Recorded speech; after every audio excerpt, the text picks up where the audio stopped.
ఆయన కొరకు ఒక బలిపీఠమును గనక కట్టగలిగితే, ఆయన ఆ బలిపీఠము కట్టిన చోటే ఆయన నీ కొరకు దిగి వస్తాడట.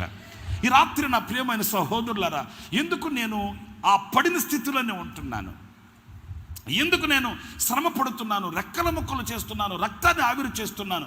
నా కష్టకాలం ఎందుకు తొలగట్లేదు? నా దేవుని దీవెన నాకు ఎందుకు కలగట్లేదు? నా దేవుడు ఎందుకు నా మనవి ఆలకించబడట్లేదు?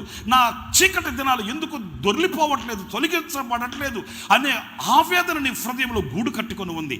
దానికి జవాబుగా ఈ రాత్రి నా ప్రభు నీతో చెప్తున్న మాట, పలుమార్లు నేను నిన్ను దర్శించాను, పలుమార్లు నేను నీతో మాట్లాడాను, పలుమార్లు నా ప్రత్యక్షత నేను నీకు కనపరిచాను, పలుమార్లు నీ ఎదుట నేను ఆత్మస్వరూపిగా నేను నిలిచాను.